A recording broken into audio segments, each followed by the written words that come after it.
Hello friends, आप सभी का स्वागत है अपना ही यूट्यूब चैनल मघी मैथमेटिक्स क्लासेस में।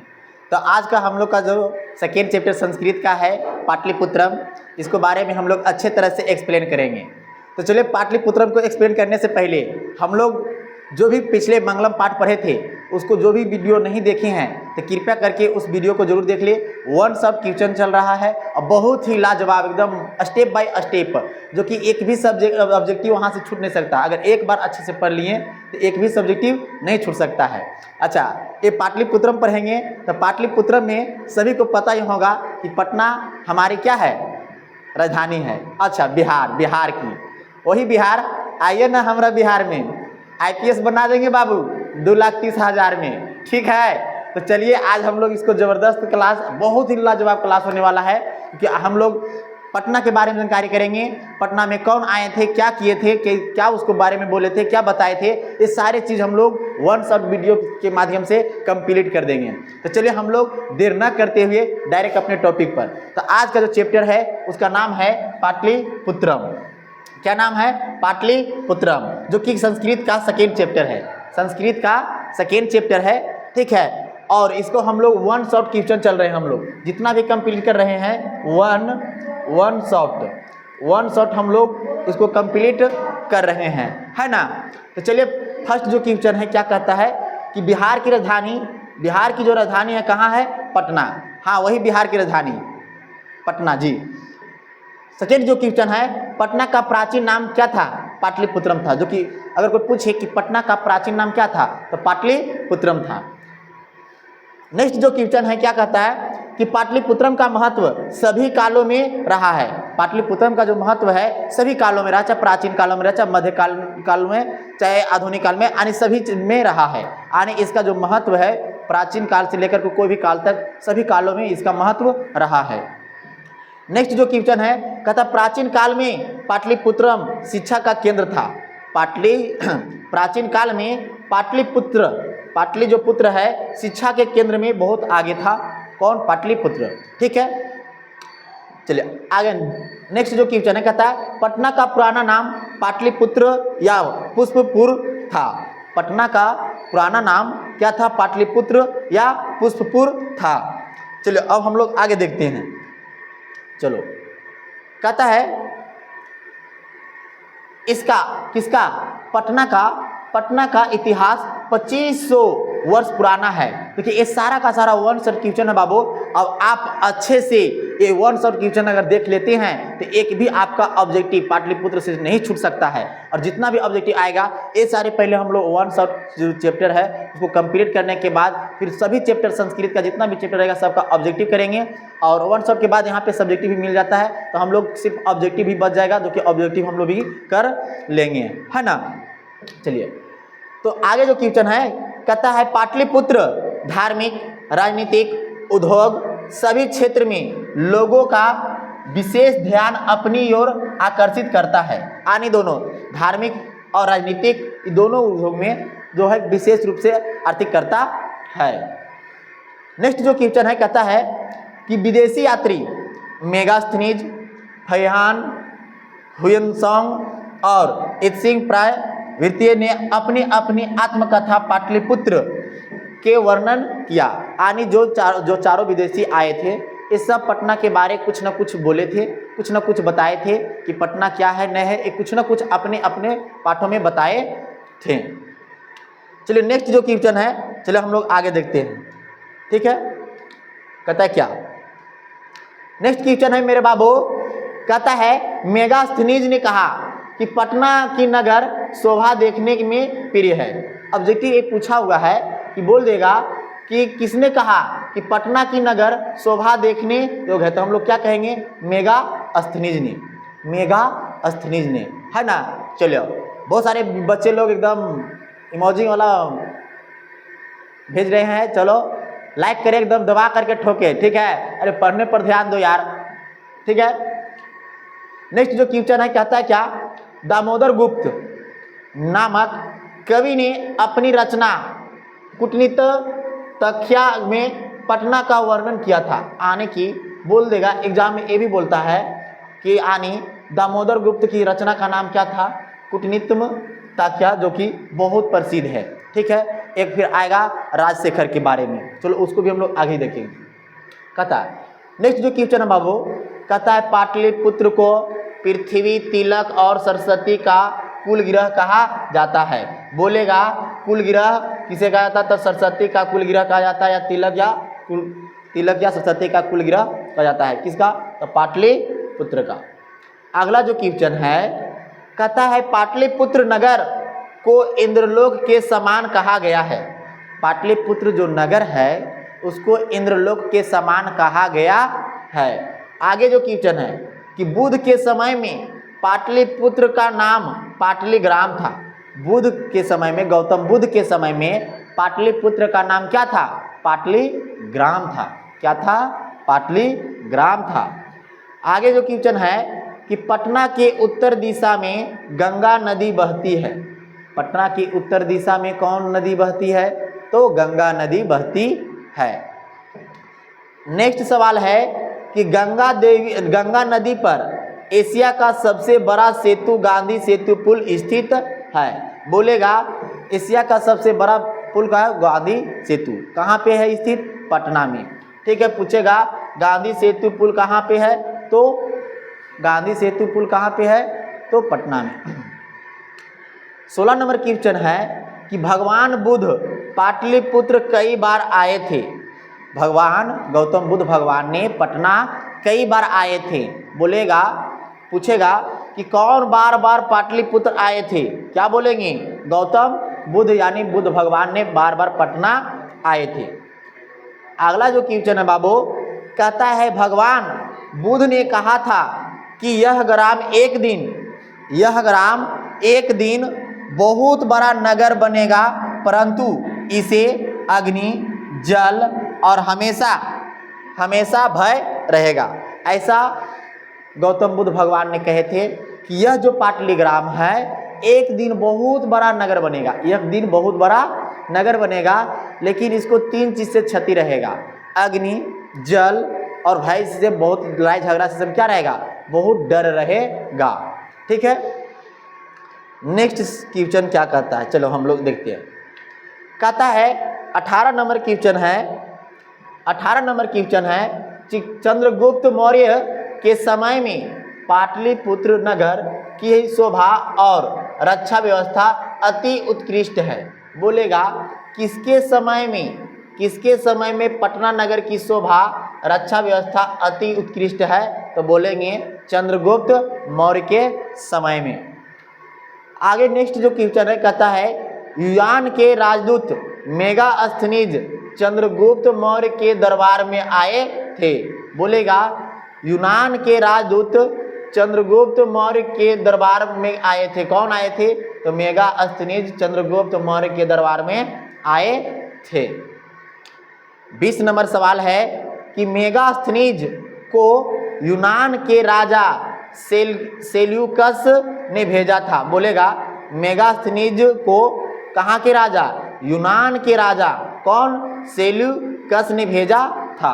कहाँ पे, पाटलिग्राम यानी पाटलिपुत्र में। 21 नंबर जो क्वेश्चन है, कहता है कि अशोक के समय में पाटलिपुत्र नगर का वैभव प्रिय दर्शनीय था। बोलेगा किसके समय में पटना नगर की जो है वैभव प्रिय दर्शनीय था, तो बोलेंगे कि अशोक के समय में था। सर किसके समय में, अशोक के समय में था। चलो आप अच्छे तरह से इसे वॉच कर रहे होंगे, बहुत अच्छे से, जितना भी है अच्छे से जरूर देखिए। अभी बहुत सारे क्वेश्चन अभी बाकी है, तो जल्द से जल्द हम लोग इसे कंप्लीट करेंगे। नेक्स्ट क्वेश्चन है काव्य मीमांसा। एग्जाम में मोस्ट क्वेश्चन ये बहुत बार पूछ चुका हुआ है कि काव्य मीमांसा के कवि कौन, राजशेखर। काव्य मीमांसा के कवि राजशेखर। कूटनीतिज्ञ के कवि तो दामोदर गुप्त। 23 नंबर सवाल है, नगर की समीप पाटल नामक पुष्प की खेती बहुत ज़्यादा होती थी। आने की पटना नगर की समीप पाटल नामक पुष्प की खेती बहुत ज़्यादा होती थी। कहता पाटल पुष्प के आधार पर पटना का नाम पाटलिपुत्र रखा गया था।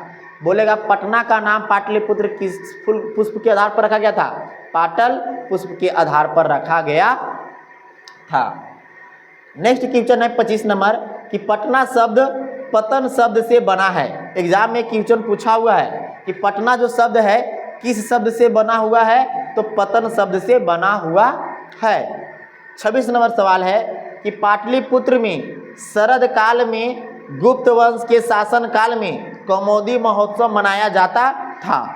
अगर पूछे क्या कि पाटलिपुत्र में शरद काल में, किस काल में? शरद काल में चंद्रगुप्त के शासन काल में कौमुदी महोत्सव मनाया जाता था। अभी अगर हम लोग कौन महोत्सव अच्छे से मनाते हैं तो दुर्गा पूजा, क्योंकि उस समय कौमुदी महोत्सव बहुत प्रसिद्ध थे। 27 नंबर क्वेश्चन है कौमुदी महोत्सव की तुलना दुर्गा पूजा से की गई है। कौमुदी महोत्सव की तुलना दुर्गा पूजा से की गई है। जैसे आज अगर आप वीडियो आज देख रहे हैं या कल देख रहे हैं तो आज 3 तारीख है, आज ही कलश स्थापना रखाया है दुर्गा पूजा का, पता है? अच्छा, सभी लोग एकदम घूमने के प्लान में हैं। देखो इस बार दुर्गा पूजा में कहीं घूमने के लिए मत निकलो, नेक्स्ट ईयर निकलना। इस बार एग्जाम की तैयारी में लग जाओ, ताकि देखो एग्जाम अगर अच्छा से कंप्लीट हो जाएगा, अगर अच्छे मार्क्स ला लोगे तो वैसा मेला घूमने का मौका बहुत बार मिल जाएगा। ज़िंदगी बहुत लंबी है, बहुत आसान से बहुत जगह घूम सकते हो। बस पढ़ाई जो है एक सीमित है, आप मैट्रिक में आप बार बार फिर से नहीं पढ़ सकते हैं, इसलिए आप लोग मेहनत कीजिए, जम करके मेहनत कीजिए, ठीक है? अच्छा, चलो हम लोग अब नेक्स्ट क्वेश्चन देखते हैं। तो सभी बच्चे लोग जितने भी हैं अपने दोस्तों के पास ये वीडियो शेयर कर दे, और हम लोग 28 नंबर क्वेश्चन देखते हैं। कहता मध्यकाल में पटना लगभग 1000 वर्षों तक जीर्ण शीर्ण रहा है। बोलेगा पटना जो है कितने वर्षों तक जीर्ण शीर्ण रहा है? तो 1000। किस काल में? मध्य काल में। 29 नंबर सवाल है पटना नगर की पालिका देवी पटन देवी है। बोलेगा पटना नगर की पालिका देवी कौन है? तो पटन देवी है। ये भी ऑब्जेक्टिव बना हुआ। कहता मुगल वंश के काल में पटना और समृद्ध हुआ था। मुगल वंश के काल में पटना और समृद्ध हुआ था, पटना रखाया था। 31 नंबर क्वेश्चन है अंग्रेज के शासन काल में पाटलिपुत्र का बहुत विकास हुआ। अंग्रेज के शासन काल में पटना का बहुत विकास हुआ। बोलेगा किसके काल में? किसके काल में यानी किसके शासन काल में पटना का बहुत विकास हुआ? तो हम लोग को जो आंसर होगा वो हो जाएगा अंग्रेज के शासन काल में पटना का विकास बहुत हुआ है। 32 नंबर क्वेश्चन है कि गोलघर कहाँ स्थित है? तो गोलघर पटना में स्थित है। अच्छा, गोलघर पटना में स्थित है, तो जरा यहाँ पे बताना बाबू गोलघर का निर्माण कब हुआ था? तो बिल्ला नंबर 786। याद है सबका? बहुत अच्छा। क्या चीज रखने के लिए? तो अनाज रखने के लिए। क्या रखने के लिए? अनाज रखने के लिए, ठीक है? चलो बहुत अच्छा। कहता है नेक्स्ट 33 नंबर क्वेश्चन है कि गोलघर का निर्माण 1786 ईस्वी में हुआ था, और गोलघर का निर्माण अनाज रखने के लिए किया गया था। 35 नंबर क्वेश्चन है कि पाटलिपुत्र मध्यकाल के समय में पटना का नाम से क्या हुआ? प्रसिद्ध हुआ। यानी मध्यकाल के समय में पटना का नाम क्या हुआ? प्रसिद्ध हुआ। तो इससे पहले पाटलिग्राम, पाटलिपुत्र, कुसुमपुर, पुष्पपुर रखा जाता था पहले, ठीक है? 36 नंबर क्वेश्चन है मुगल काल में पटना का उदार हुआ था। किस काल में पटना का उदार हुआ था? मुगल काल में पटना का क्या हुआ था? उदार हुआ था। चलिए 37 नंबर क्वेश्चन है। 37 नंबर क्वेश्चन है बाबू कि गोविंद सिंह का जन्म कहाँ हुआ था? पटना में। गोविंद सिंह का जन्म कहाँ हुआ था? पटना में। और वही गोविंद सिंह जो सिख धर्म के कैवें गुरु है? 10वें गुरु। सिख धर्म के कैवें गुरु हैं? 10वें गुरु है। सिख धर्म के कैवें गुरु हैं? तो 10वें गुरु है। जरा ध्यान देना बाबू कि सिख धर्म के 10वें गुरु कौन? गुरु गोविंद सिंह। प्रथम गुरु कौन? गुरु नानक। प्रथम गुरु कौन? प्रथम गुरु है गुरु नानक, ठीक है? और 5वें गुरु कौन है? पांचवें गुरु है अर्जुन देव, ठीक है? और 10वें गुरु कौन है? तो सबको पता चल गया होगा कि 10वें गुरु है गुरु गोविंद सिंह, ठीक है? चलो बहुत अच्छा। कहता है गुरु गोविंद सिंह सिख संप्रदाय के कैवें गुरु है? 10वें गुरु हैं। कैवें गुरु हैं? 10वें गुरु है। चलो बहुत अच्छा। चलो 39 नंबर जो क्वेश्चन है, कहता है मुद्राक्षस ग्रंथ में पाटलिपुत्र शहर की प्राचीनता का क्या किया गया है? संकेत को बताया गया है, संकेत दर्शाया गया है। 40 नंबर क्वेश्चन है, एग्जाम में इस सब्जेक्टिव भी पूछा हुआ है। कहता है संग्रहालय, उच्च न्यायालय, सचिवालय, गोलगृह, तारामंडल, जैविक उद्यान, महावीर मंदिर आदि दर्शनीय स्थल पाटलिपुत्र में है। बोलेगा कि पटना का दर्शनीय स्थल का नाम लिखे या वर्णन करें। तो ये सारे आप लिख सकते हैं, संग्रहालय, उच्च न्यायालय, सचिवालय, गोलगृह, तारामंडल, जैविक उद्यान, महावीर मंदिर जो है पटना का दर्शनीय स्थल है। तो हम लोग देखते हैं और नेक्स्ट सवाल। अब हम लोग को पूरा 1 शॉट कंप्लीट हो गया। अब हम लोग देखते हैं 2 अंक के सब्जेक्टिव। याद रहे कि संस्कृत में टोटल 14 चैप्टर है। कितना चैप्टर है संस्कृत में बाबू? संस्कृत में टोटल 14 चैप्टर है, पर याद है कि सभी चैप्टर से सब्जेक्टिव रहता है। सभी चैप्टर से सब्जेक्टिव, हाँ 14 चैप्टर है तो पक्का है कि 16 सब्जेक्टिव रहता है, तो कोई चैप्टर से 2 सब्जेक्टिव उठ जाता होगा, इतना तो फिक्स है। तो ये जो है आज हम लोग 2 अंक देखेंगे। यहाँ से पक्का है कि 1 से 2 सब्जेक्टिव, 1 सब्जेक्टिव तो पक्का ही रहेगा। चलिए हम लोग सब्जेक्टिव में फर्स्ट क्वेश्चन देखते हैं। कहता है पटना के मुख्य दर्शनीय स्थलों का उल्लेख करें। अभी हम जस्ट बोले लास्ट में 40 नंबर क्वेश्चन में बोले हैं। कहता पटना के मुख्य दर्शनीय स्थल संग्रहालय, उच्च न्यायालय, सचिवालय, गोलगृह, तारामंडल, जैविक उद्यान, मौर्यकालीन अवशेष, महावीर मंदिर, गुरुद्वार इत्यादि है। पटना का ये जो है मुख्य दर्शनीय स्थल है। सेकेंड नंबर क्वेश्चन है पटना शब्द कैसे बना है? पटना जो शब्द है कैसे बना है? तो कहता है पाटलिपुत्र शब्द पाटल पुष्पों के नाम के आधार पर रखा गया था, ऐसा पुतलिका रचना में वर्णित है। ऐसा पुतलिका रचना में वर्णित है कि पाटल पुष्प के आधार पर उसे पटना रखा गया, पाटलिपुत्र या रखा गया था। कहता पाटलिग्राम ही आगे चलकर पाटलिपुत्र नाम से प्रसिद्ध हुआ। कुछ प्राचीन संस्कृति ग्रंथों में, पुराणों में पाटलिपुत्र का दूसरा नाम पुष्पपुर और कुसुमपुर देखने को मिलता है। यानी पाटलिपुत्र का ही कुछ अलग अलग नाम देखने को मिल जाता है। चलिए हम लोग थर्ड नंबर क्वेश्चन देखते हैं। थर्ड नंबर क्वेश्चन क्या कहता है? कहता है सिख संप्रदाय के लोग के लिए पटना नगर क्यों महत्वपूर्ण है? अथवा पटना का गुरुद्वार किसके लिए और क्यों प्रसिद्ध है? 3 वाक्यों में उत्तर दे। कितना लाजवाब सवाल है। कहता है सिख संप्रदाय के लोगों के लिए पटना नगर महत्वपूर्ण है क्योंकि यहाँ उनके 10वें गुरु गोविंद सिंह का जन्म हुआ था। यह स्थल गुरुद्वार के नाम से जाना जाता है। गुरु गोविंद सिंह का जन्म कहाँ हुआ था? पटना में हुआ था। इस जो है गुरुद्वार के नाम से जाना जाता है। हम लोग ढेर नहीं बचा है और 4 नंबर क्वेश्चन हम लोग देखते हैं। कहता प्राचीन ग्रंथों में पटना की कौन कौन से नाम मिलते हैं? तो प्राचीन ग्रंथों में पटना का नाम पुष्पपुर देखने को मिलता है, कुसुमपुर देखने के लिए मिलता है, पाटलिपुत्र आदि देखने के लिए मिलता है। नेक्स्ट जो क्वेश्चन है अब हम लोग नेक्स्ट देखते हैं। चलिए कहता है क्या, जरा ध्यान दें। कहता 5 नंबर क्वेश्चन, कवि दामोदर गुप्त के अनुसार पाटलिपुत्र कैसा नगर है? अथवा दामोदर गुप्त ने पटना के संबंध में क्या लिखा है? कहता कवि दामोदर गुप्त के अनुसार पाटलिपुत्र पृथ्वी का तिलक है, यहाँ विद्वान लोग बसते हैं। कवि इसने महानगर की तुलना इंद्रलोक से की है। इसे सरस्वती का कुलगिरह कहा जाता है। सरस्वती का कुलगिरह किसे कहा जाता है?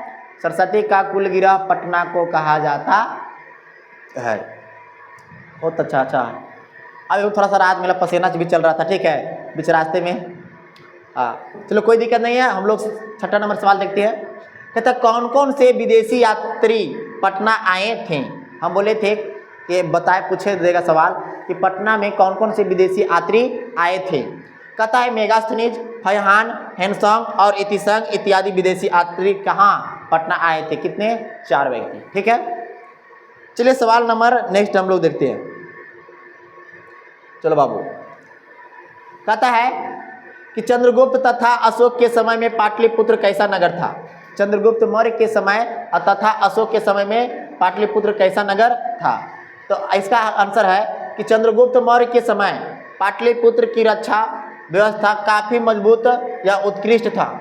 अशोक के समय शासनकाल में इस नगर का वैभव और अधिक समृद्ध में था, बहुत ही लाजवाब था। सोचो कितना पाटलिपुत्र की कितना लाजवाब, कितना बारे में अच्छा से बात किया गया है। सोचो तो 8 नंबर क्वेश्चन है, पाटलिपुत्र की प्राचीन महोत्सव का वर्णन करें। पाटलिपुत्र का प्राचीन महोत्सव का क्या करें? वर्णन करें। इसका राइट आंसर जो हो जाएगा, पाटलिपुत्र के शरद काल में कमोदी महोत्सव बड़ी धूमधाम से मनाया जाता है। सभी नागरिक आनंद मग्न हो जाते हैं थे। इस समारोह में विशेष प्रचलन गुप्त वंश के शासनकाल में आजकल जिस तरह से दुर्गा पूजा मनाई जाती है उसी प्रकार से प्राचीन काल में कमोदी महोत्सव मनाया जाता था। अभी के समय में जिस प्रकार से दुर्गा पूजा पूरा धूमधाम से मनाया जाता है, प्राचीन काल में कमोदी महोत्सव बहुत धूमधाम से मनाया जाता था। ठीक है, चलिए हम लोग अब नेक्स्ट देखते हैं। चलिए क्वेश्चन नंबर नेक्स्ट है कि राजशेखर ने पटना के संबंध में क्या लिखा था? राजशेखर ने पटना के संबंध में क्या लिखा था? कहता है राजशेखर ने अपने काव्य मीमांसा में लिखा था कि पाटलिपुत्र शिक्षा का एक प्राचीन केंद्र था। यहाँ अनेक संस्कृत विद्वान हुए। यहाँ एक पालिनी जो कि संस्कृत के व्याकरण के पिंगल, वैंडी, वरुचि, पतंजलि आदि पाई जाती थी। ठीक है, क्वेश्चन नंबर 10 में है कि भगवान बुद्ध ने पाटलिग्राम के बारे में क्या कहा था?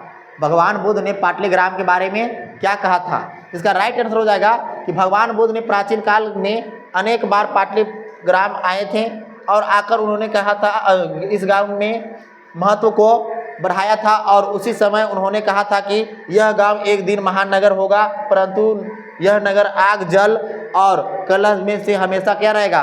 भयभीत रहेगा। ऐसा भगवान बुद्ध ने कहा था। चलिए एक लास्ट सवाल है सब्जेक्टिव में कि पटना में कमोदी महोत्सव कब मनाया जाता था? पटना में कमोदी महोत्सव कब मनाया जाता था? इसका राइट आंसर हो जाएगा कि पाटलिपुत्र में शरद काल में कमोदी महोत्सव मनाया जाता था। यह महोत्सव गुप्त वंश के काल में होता था। उस समय सभी लोग आनंद मग्न होते थे। कमोदी महोत्सव अभी जो जिस तरह से पहले कमोदी महोत्सव मनाता था, आज हम लोग दुर्गा पूजा एकदम पूरा धूमधाम से मनाते हैं। दुर्गा पूजा पहले कमोदी महोत्सव पहले धूमधाम से मनाया जाता था। तो ये था आज का वीडियो। 1 शॉर्ट वीडियो में हम लोग देखे कि ऑब्जेक्टिव कंप्लीट हो गया, उसके साथ हम लोग सब्जेक्टिव को भी कंप्लीट कर लिए और इसके बाद हम लोग ऑप्शन के साथ जितना भी 14 चैप्टर को हम लोग पहले कंप्लीट कर लेंगे। कंप्लीट करने के बाद हम लोग सभी चैप्टर का एक बार मैराथन क्लास के रूप में सभी ऑब्जेक्टिव को हम लोग कंप्लीट कर लेंगे। तो आप लोग को पूरे अंत तक वीडियो देखने के लिए thank you so much. Bye bye, फिर मिलेंगे नेक्स्ट क्लास में।